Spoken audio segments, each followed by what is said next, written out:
Sobat Fox dimanapun Anda berada, kita bertemu kembali dalam acara Surjan, Surokso Lanjanmo.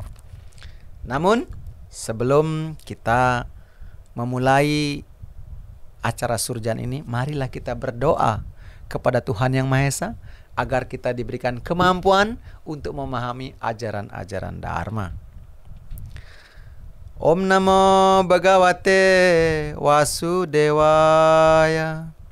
Om Namo Bhagavate Vasudevaya.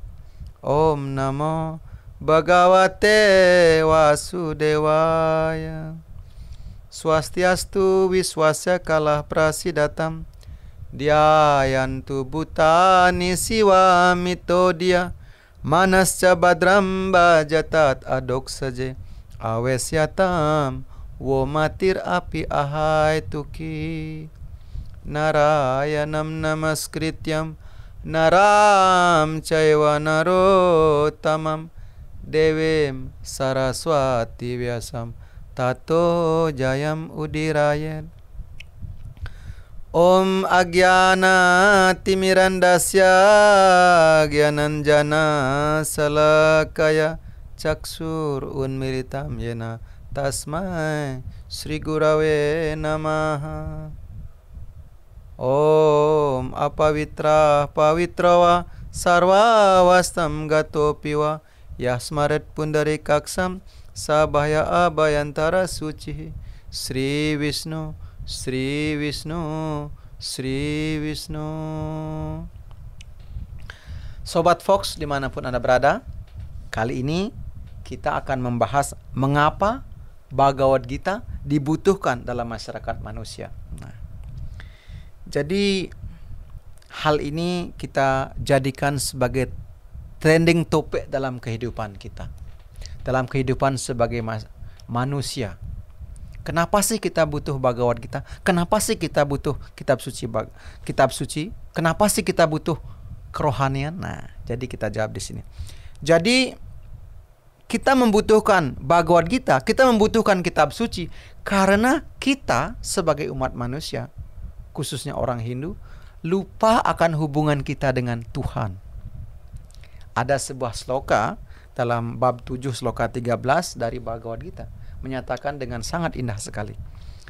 Tribirguna mayair bawair ebih sarwam idam jagat mohitam nabijanati mam ebyah param awyayam.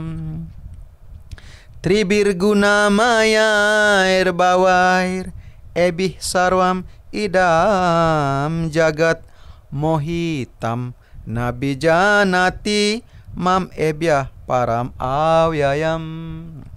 Jadi diartikan di sini bahwa Krishna bersabda, aku yang tidak termusnahkan dan bertempat lebih tinggi di atas sifat-sifat alam material tidak dapat dikenal oleh seluruh dunia karena hati mereka diselubungi oleh 3 sifat alam material tersebut, yakni kebaikan, nafsu, dan kegelapan.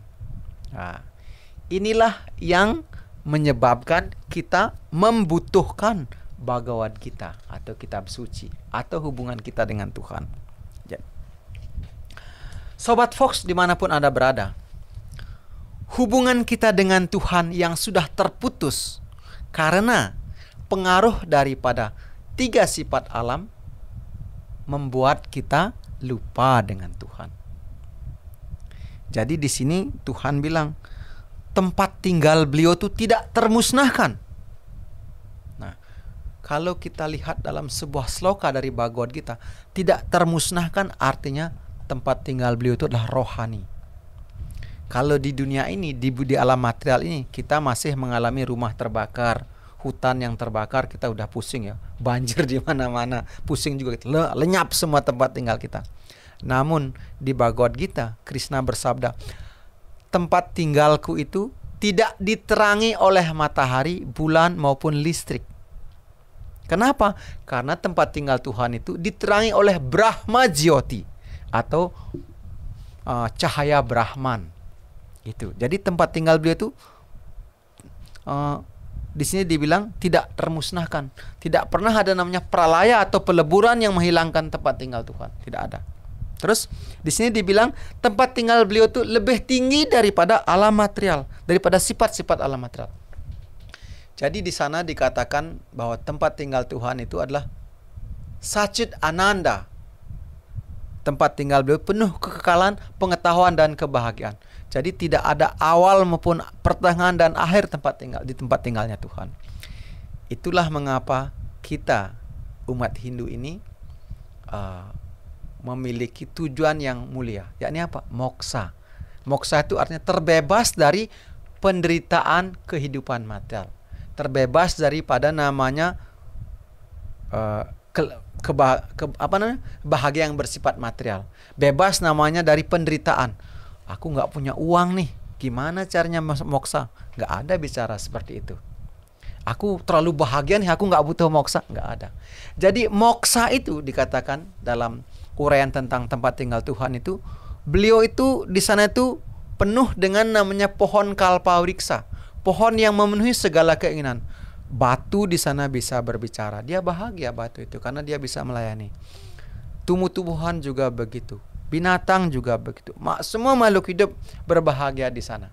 Makanya dikatakan dalam sebuah Purana, sebuah uraian dari Weda, Naham wipro naca narapatir napi waisyo nasudro naham warninaca griha patirno wanastuatirwa kintu prodas para anak purna metabdar gopi bartuh pada kamalayor das anudas. Jadi dikatakan bahwa aku bukan Brahmana, aku bukan Ksatria, aku bukan Waisya, aku bukan Sudra. Aku juga bukan Sanyasi, aku juga bukan Wanaprasta, aku juga bukan Grehasta atau yang rumah tangga, dan aku juga bukan Brahmacari. Aku adalah das anudas. Jadi di sana dikatakan aku adalah pelayan daripada pelayan Tuhan. Sobat Fox dimanapun Anda berada, pernah nggak kita senang sekali nih membantu orang lain. Rasanya senang sekali ketika kita menolong orang lain. Kalau senang itu artinya kita dalam vibrasi itu, kita dalam getaran itu, getaran mau membahagiakan orang lain. Jadi ketika kita merasa berbahagia setelah membuat orang lain bahagia, itu adalah ranah bakti yang berbicara. Tidak ada lagi ranah namanya aku ingin dihormati nih, aku harus membantu dia. Tidak ada ranah itu. Jadi Bhagavad Gita itu mengajarkan seperti itu, mengajarkan kita membangkitkan kembali hubungan kita yang terputus dengan Tuhan. Dengan apa? Dengan cinta kasih. Tapi saya tuh nggak punya keinginan deh untuk mencintai orang lain. Itu artinya ada yang salah dalam komunikasi hidup kita. Ada yang salah dengan getaran-getaran hidup kita. Kita ini, baik sadar maupun tidak sadar, memiliki hubungan yang kekal dengan alam semesta. Kenapa? Karena alam semesta itu kekal. Yang tidak kekal itu cuman karma kita. Kenapa dibilang alam semesta kekal? Karena alam badan ini disebut mikrokosmos atau alam yang kecil, berhubungan erat dengan makrokosmos, alam yang besar, alam semesta. Pernah nggak kita merasakan sakit perut? Pernah, geruduk-geruduk rasa perut kita ya, kedengaran gitu ya. Coba dengarkan, ketika alam semesta di angkasa itu ada geruduk-geruduk gitu, suara petir mungkin, atau mungkin suara apa gemuruh di angkasa. Itu sepertinya perut alam semesta itu sakit deh. Secara sederhana seperti itu cara pemahamannya. Tapi memang diuraikan dalam Bhagavata Purana bahwa hubungan kita mikrokosmos ini dengan makrokosmos adalah erat berhubungan satu sama lain, seperti tarikan nafas dan hembusan nafas kita. Itulah rasa daripada alam semesta. Itu juga rasa kita dengan Tuhan. Brahman atau diri kita ini berhubungan dengan Paramatma atau Tuhan yang bermain dalam hati kita, atau roh yang utama. Itu seperti dua ekor burung yang ada di satu batang pohon. Bilanglah batang pohon itu adalah badan kita. Bilanglah burung yang satu atau Atman ini atau Brahman ini yang aktif membuat kita bisa bergerak. Ketika kita bertepuk tangan, kita merasakan 2 sentuhan tangan, plok plok plok plok gitu. Tetapi para Mahatma mengetahui bahwa kaki pun memiliki getaran atau hubungan dengan tepuk yang tadi itu. Hubungan Brahman dengan para Mahatma inilah yang kita hubungkan kembali melalui kitab suci. Jadi keberadaan kitab suci itu adalah membangkitkan rasa-rasa yang ada dengan Tuhan itu. Sobat Fox dimanapun Anda berada, harus kita ingat 3 sifat alam ini membuat kita merasakan kebahagiaan, merasakan emosi yang tidak terkendali, mungkin juga merasakan masa bodoh yang luar biasa. Makanya dikatakan dalam Bhagavad Gita bahwa kadang-kadang sifat kebaikan atau boleh bilang sifat-sifat kedewaan itu atau sifat-sifat yang rohani itu mengatasi sifat nafsu atau sifat kebodohan kita. Dan seringkali sifat nafsu menguasai sifat kebaikan dan sifat kebodohan. Dan yang paling sering juga dalam hidup ini, kita ini masa bodoh. Artinya kita tidak peduli dengan yang lainnya, sehingga dikatakan sifat-sifat kebodohan menguasai sifat kebaikan dan sifat rajas atau sifat nafsu itu sendiri.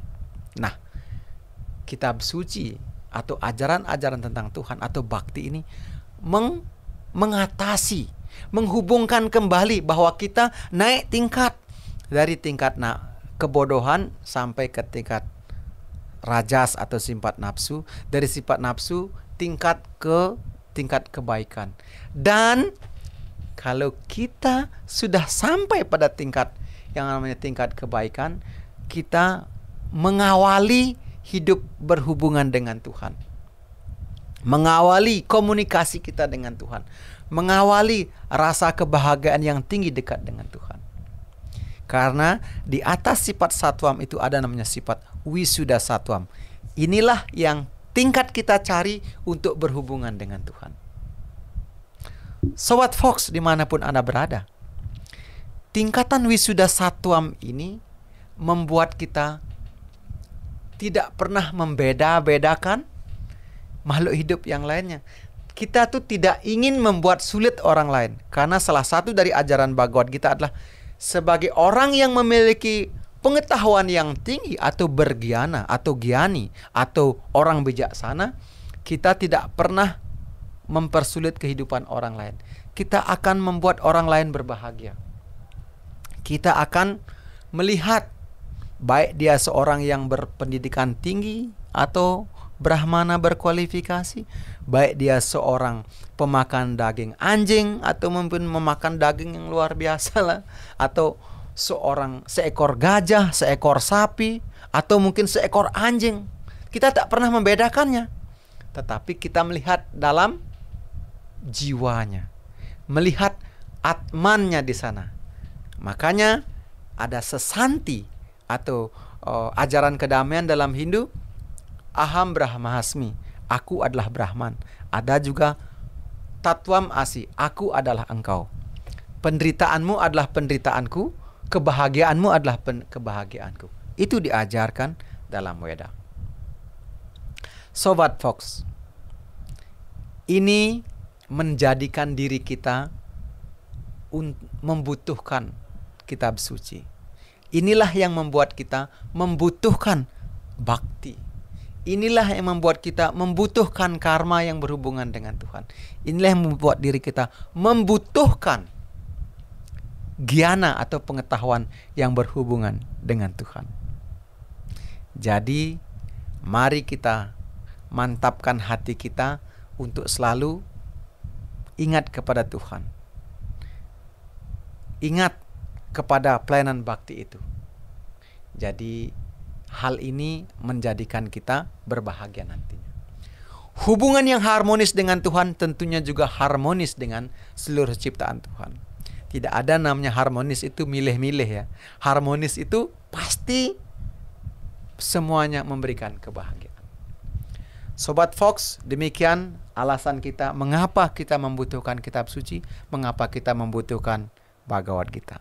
Semoga bermanfaat dan ingatlah selalu, Tuhan ada di hati kita. Jangan sampai kita merasa bangga, tidak ada yang pernah mengawasi kita. Oke, terima kasih atas perhatiannya. Mari kita akhiri dengan Paramasanti. Om Shanti, Santi, Santi Om.